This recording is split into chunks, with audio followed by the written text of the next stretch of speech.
Donc j'attends juste que ça arrive sur l'écran. Donc oui, Mathieu donc de F5. Aujourd'hui, je vais choisir ce sujet-là. C'est comment protéger une application web et donc API, parce qu'aujourd'hui une application moderne elle est basée sur des API. Et on va faire un petit lien avec l'AI, donc l'intelligence artificielle, l'AI, pour voir un peu ce qu'on peut faire avec ça. Donc deux choses. La première, c'est que l'équipe marketing chez nous a mis en place une petite tablette de chocolat qui sera à gagner à la fin. Donc cette tablette, vous l'aurez toute la journée avec vous, elle ne rentre pas dans le sac. C'est le but, d'accord? Donc dans le salon, à la gare, à la maison. Donc écoutez la présentation, je poserai une question à la fin. Le plus rapide qui lève la main et qui répond bon, on partira avec la tablette. Sauf les gens d'F5. Deuxièmement, on va rester ensemble 15 minutes. Alors, premièrement, F5, en un mot, qui on est si vous ne connaissez pas. Donc F5, c'est une boîte qui a 25 ans. On est très connu depuis 25 ans sur un marché qui était le marché du load balancing. C'est un marché qui n'existe plus en termes de Gartner, d'analystes. Aujourd'hui, ça a énormément évolué. On est plus sur un marché dit de WAP. Et notre job, c'est quoi? C'est très simple. C'est d'exposer des sites web et les protéger. Donc lorsque le site est exposé sur Internet, le load balancing, la clé privée, le certificat, les clés publiques, etc., tout ça, ça passe par chez F5. Et aujourd'hui, il y a 440 millions de sites web qui sont exposés avec F5. Et donc, vous voyez le petit logo Nginx, parce qu'on a acheté Nginx il y a quelques années. Et Nginx est aussi très connu sur la partie web server. Tous les jours, on a 560 pétabytes de données qui transitent sur les boîtiers F5 ou dans le SaaS F5, dans les data centers F5. On va y venir. Donc, aujourd'hui, c'est quoi l'idée? L'AI, c'est complexe. Il y a plein de cas d'usage. J'en ai sélectionné que un aujourd'hui pour vous. On ne va pas partir, on ne va pas protéger l'AI, on ne va pas construire l'AI, on va juste savoir comment F5 aujourd'hui va utiliser l'AI pour faire en sorte que nos clients qui utilisent les boîtiers F5, les solutions F5, puissent avoir une solution un peu plus efficace, plus facile à gérer, plus facile à manager. Ça nous aide beaucoup. Donc, pourquoi j'ai choisi l'AI et les API? Premièrement, on sait que toute application aujourd'hui, qu'elle soit mobile ou pas, là j'ai pris un exemple de mobile, elle est basée sur des API. Alors le meilleur exemple, c'est la mobile. Je vois bien là sur une application mobile. En haut à droite, c'est plutôt mon profil, c'est perso. On va plutôt aller dans un data center, quelque chose que je contrôle. Je suis chez moi, j'ai de la donnée perso. Le panier en bas, il va être dans le cloud public. Parce que le cloud public, c'est facile en 2-2. Je fais chez AWS ou chez Azure et je peux avoir un système de monétisation, d'achat, de checkout. Et ensuite, je peux avoir du CDN, du Edge. Voilà. D'accord. Donc le Edge, pour info, c'est des choses qui sont au plus proche du consommateur. Donc le Edge, par exemple, on en retrouve dans les bornes de chargement Tesla. Dedans, il y a un ordinateur. Ça, c'est du Edge. Lorsque j'ai du code qui tourne dedans, ça s'appelle du Edge. Donc, on va parler API. D'accord? Parce que tout ça, en fait, c'est des calls API. Lorsque je clique sur mon profil en haut à droite, j'arrive dans une application qu'on appelle un microservice qui fonctionne avec une API. Donc, c'est juste www.f5.com/mon compte. Voilà. Lorsque je vais en bas sur carte et que je clique pour valider mon panier, c'est www.f5.com/panier. D'accord? Et tout ça, c'est des équipes complètement différentes qui bossent là-dessus. Et on va y venir, vous allez comprendre pourquoi je dis ça. Donc, ce qui est intéressant, c'est cette courbe, je ne sais pas si vous la connaissez, c'est le Gartner qui sort ça. C'est assez intéressant, en tout cas pour nous les vendeurs. Ça nous permet de savoir où on est entre ce que l'on a dans le catalogue et ce que nos clients utilisent vraiment en production. D'accord? Donc là, je vous ai sorti le Hype Cycle pour l'API. Vous en avez plein, je vous invite à aller voir.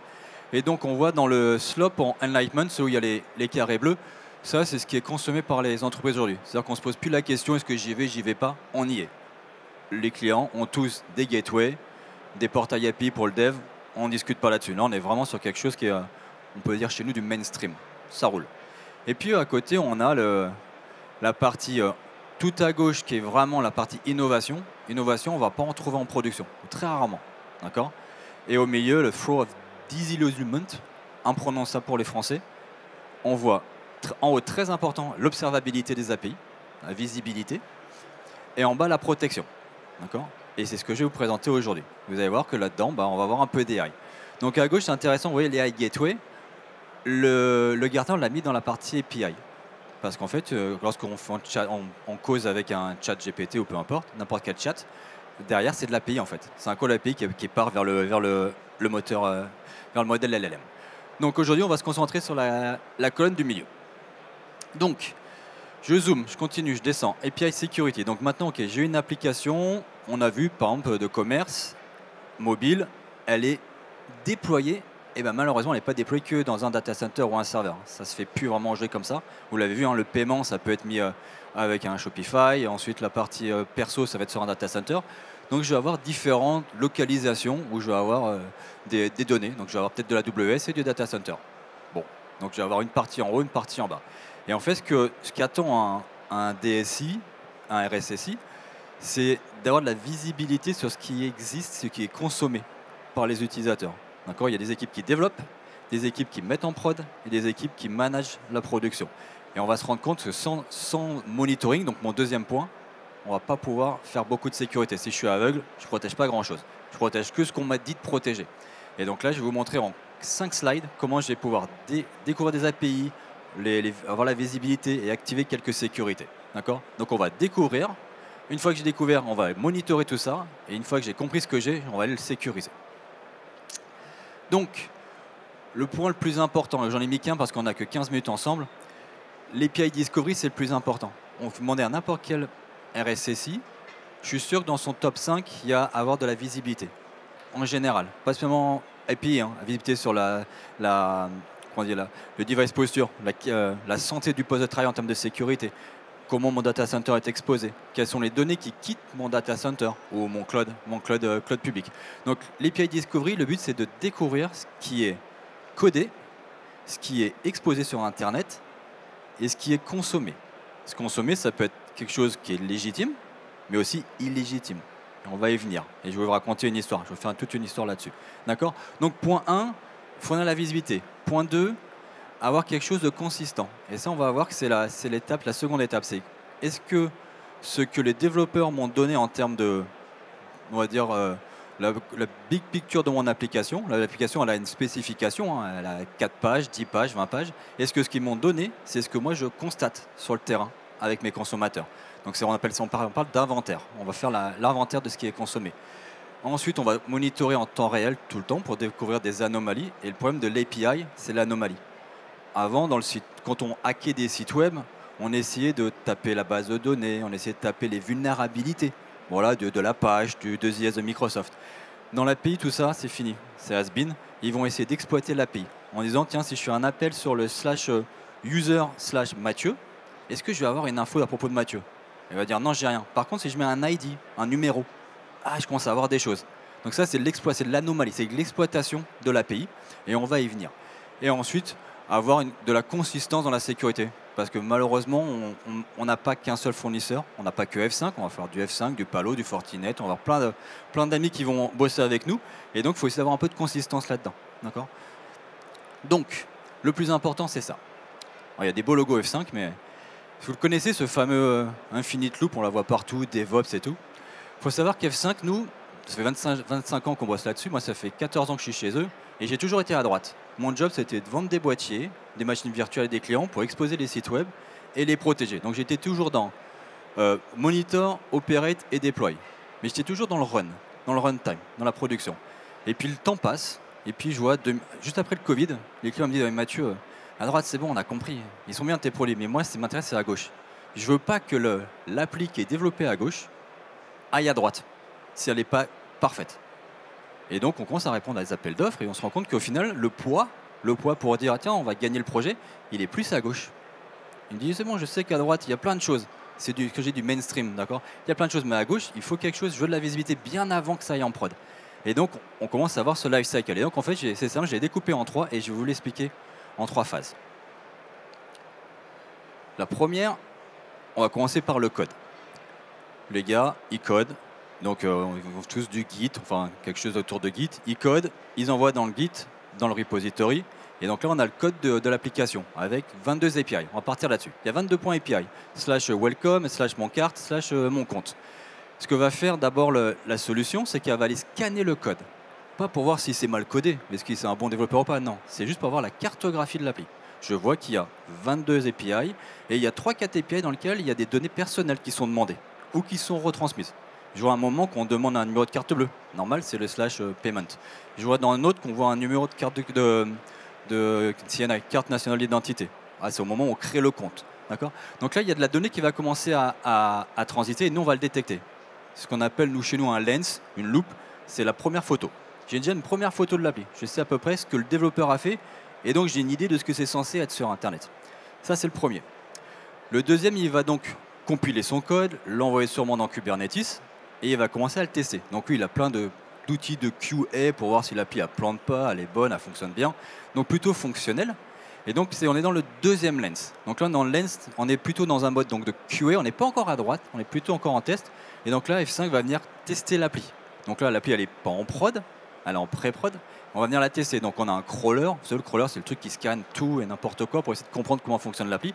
Donc nous, on va venir crawler et lancer un scan de vulnérabilité. Les DAST. D'accord, on est plusieurs sur le marché. F5 a racheté un DAST et c'est le petit logo que vous voyez, le petit EAC en dessous le WIB. Le WIB, c'est le scanner de code. Le EAC, c'est le scanner de vulnérabilité. Donc déjà, là, j'ai une deuxième image. Il a scanné, il a vu 22, 21, 23 API. Il va me donner une info. Entre ce qui est codé et ce qui est compilé, j'ai une deuxième image. Et imaginons que c'est bon. Imaginons 22 API en haut, 22 API Hirschkos test. Bon, bah là, normalement, le pipeline, tout est vert. Go, les équipes de dev sont contentes. Elles envoient ça en prod, boulot fait, et on passe en prod avec les solutions F5, toujours les mêmes. Et donc là, je suis donc à droite, shield right, je vais venir monitorer en temps réel le comportement et la consommation. Et là, je vais être capable de voir s'il y a un petit delta. Et je vais vous le montrer en vrai. Donc par exemple, on a dit 22 API.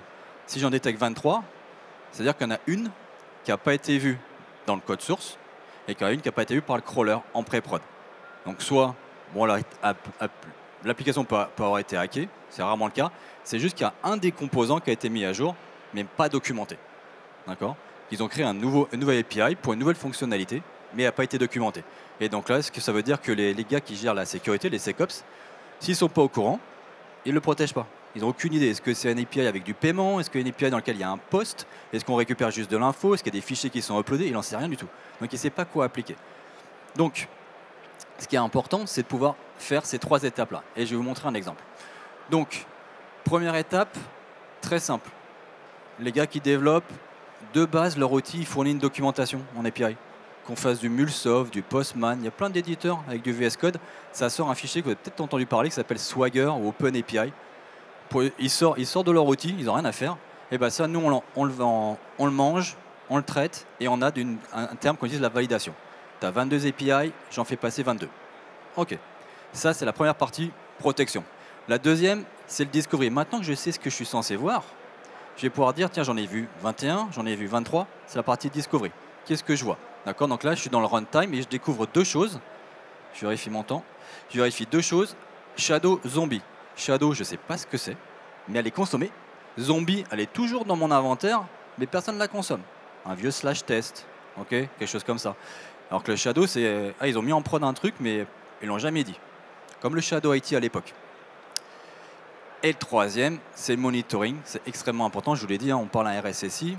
Si vous lui ramenez des dashboards en disant, c'est bizarre, je vois passer des PII, vous voyez les pays, ou plus je vois passer des numéros de sécurité sociale, des numéros de permis. Tu es au courant que tu dois être GDPR, que tu dois être PCI DSS parce que tu fais du paiement, et en plus tu as un hôpital derrière, tu es censé être HIPAA. Du coup, la plateforme va dire voilà les réglementations sur lesquelles tu es censé être compliant, mais par contre, moi je vois ces données-là sensibles. Donc assure-toi que ta donnée qui transite, soit elle est masquée, soit elle est sécurisée, mais voilà. Donc on va apporter de la visibilité avec l'ensemble. Donc l'histoire est là. Comment ça se passe? Et donc en fait, l'histoire, je l'ai presque dite. On a deux équipes, une équipe F5, une équipe Kubernetes, les devs en haut, les gars de la sécu en bas. Le jour 1, V1, tout est beau, on fait le champagne, on lance le projet, tout est vert. Et puis on connaît tous les devs, ils adorent commiter, ils adorent faire modif. Oh, j'ai une super idée, attends, je la pousse. Ils la poussent, et ça fait une V2 dans la prod. Mais les gars de la sécu, ils sont toujours en V1.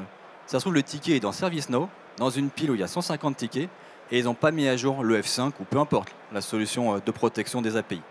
Et en fait, ce que va faire la solution F5, elle va détecter ce drift et va dire hey, les gars du SecOps, si ça vous dit, moi j'ai vu le drift, je l'ai appris, je sais exactement comment fonctionne l'API parce que je l'ai apprise. Si tu veux, je peux te l'appliquer en production, en protection. Donc il va venir mettre à jour automatiquement le delta en production. Donc du coup, ça permet aux SecOps deux choses. Soit ils le font à l'ancienne en disant ouais non j'ai pas le pouvoir, il faut que j'ouvre un ticket ServiceNow avec des équipes de prod, de dev et eux ils vont me donner le fichier. Soit j'ai ce pouvoir là et donc là dans la plateforme j'approuve, donc ça va créer un ticket, Jira et compagnie. On approuve et automatiquement la plateforme elle va passer en V2, en production. D'accord? Et malheureusement, c'est infini parce que on connaît tous les développeurs, ils passent leur temps à développer à comité parce qu'ils ont toujours des bonnes idées. Donc conclusion, on voit bien qu'il y a un shift left et un shift right. Le shift right, c'est plutôt la production, c'est ce qui se passe en ce moment. Donc on voit du discovery, de la validation, la visibilité, etc. Et à gauche, on est vraiment sur le shift left, donc on est avant que ça sorte en prod. Et donc là, il faut que je vois le source code, il faut que je fasse un peu de scan, il faut que je fasse aussi du crawler, que je fasse de la validation et que bien sûr je fasse du ticketing. Donc, je suis bon, je suis on time. Donc, conclusion, j'ai une petite tablette de chocolat. Celui qui part avec, il prendra la place. Il y avait une info dans le slide, et c'est à celui qui va lever la main le plus vite. F5, 25 ans d'expérience. Combien de sites web protégés? 440 millions, exactement. La petite tablette pour le goûter. Merci beaucoup. Merci tout le monde.